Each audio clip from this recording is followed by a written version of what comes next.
आखिर कौन है प्रेमानंद जी महाराज और इनके माता पिता कौन है? और क्या आपको पता है कि प्रेमानंद जी की दोनों किडनियां 20 वर्षों से खराब होने के बाद भी वे कैसे जिंदा हैं?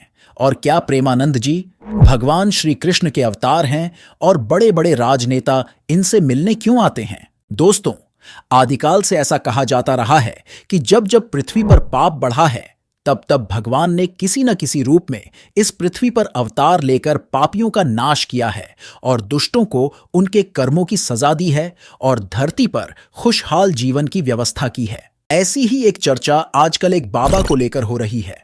हम बात कर रहे हैं प्रेमानंद जी महाराज की। दोस्तों, प्रेमानंद जी का जन्म उत्तर प्रदेश में कानपुर के सरसौल गांव में एक ब्राह्मण परिवार में हुआ था। बचपन में लोग इन्हें अनिरुद्ध कुमार पांडे के नाम से जानते थे। बचपन से ही इनका मन भगवान की भक्ति में खूब लगता था और यही वजह थी कि शुरू से ही ये पीले वस्त्रों को धारण करते हैं। इनके पिता का नाम श्री शंभू पांडे और माता का नाम श्रीमती रामा देवी है।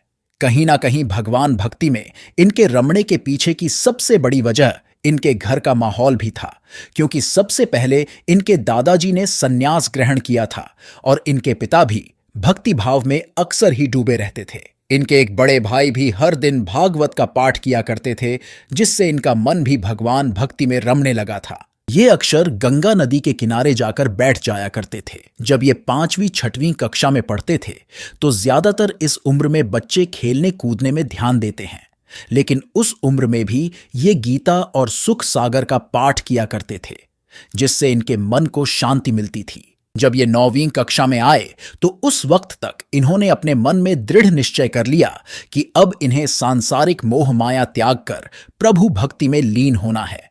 इसलिए उन्होंने इसके बारे में सबसे पहले अपनी मां को बताया और 14 साल की उम्र में घर को त्याग कर ये भगवान की खोज में निकल पड़े। यहां इन्हें सबसे पहले ब्रह्मचर्य की शिक्षा दी गई और एक ब्रह्मचारी के रूप में इनका नाम आनंद स्वरूप ब्रह्मचारी पड़ा।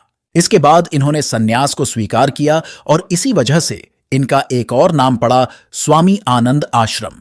यहां से इन्हें अकेले रहना और ज्यादा से ज्यादा समय प्रभु भक्ति में व्यतीत करना अच्छा लगने लगा। जब एक दिन वे अकेले ही बैठे हुए थे, तब उनके पास कोई साधु आया और उन्होंने इनको बताया कि काशी के एक विश्वविद्यालय में रासलीला का आयोजन हो रहा है। बस फिर क्या था, इन्होंने भी भगवान श्री कृष्ण की रासलीला को देखने के लिए काशी की तरफ प्रस्थान कर दिया और वे 1 महीने तक भगवान के प्रेम रस में डूबे रहे। लेकिन 1 महीने बाद इन कलाकारों का वापस जाने का समय भी आ गया। ऐसे में स्वामी जी के मन में यह ख्याल आया कि जब ये यहां से चले जाएंगे तब मेरा क्या होगा? बिना प्रभु की रासलीला के मैं कैसे रहूंगा? इसलिए उन्होंने काफी सोच विचार करने के बाद वृंदावन का रुख किया और वहां जाकर भ्रमण करना शुरू कर दिया। फिर वृंदावन से वे मथुरा चले गए। इनका हमेशा से उद्देश्य था कि ये भगवान के दूत के रूप में लोगों की सेवा करेंगे। आज ये किसी भी भटके व्यक्ति का सही मार्गदर्शन करके भगवान की महिमा बताते हैं और उनके जीवन के सही उद्देश्य के बारे में उन्हें सही राह दिखाते हैं। स्वामी जी पर भगवान की विशेष कृपा भी बताई जाती है। कुछ लोग तो ऐसा भी मानते हैं कि ये साक्षात भगवान श्री कृष्ण के अवतार हैं, क्योंकि इनकी दोनों किडनी खराब हैं और वह भी आज से नहीं बल्कि पिछले 20 सालों से।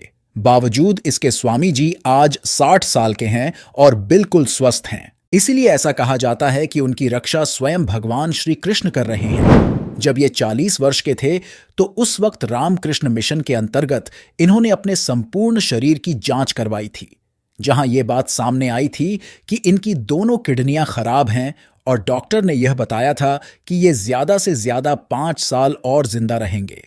लेकिन बावजूद इसके ये आज भी बिल्कुल स्वस्थ हैं और अपने भक्तों का प्रभु भक्ति की तरफ सही मार्गदर्शन करते हैं। सबसे बड़ी बात तो यह है कि जहां आजकल लोग धर्म को एक व्यवसाय बनाकर अच्छी खासी रकम लेते हैं, तो वहीं प्रेमानंद जी महाराज भक्तों को ये सारी सुविधा बिल्कुल मुफ्त में देते हैं।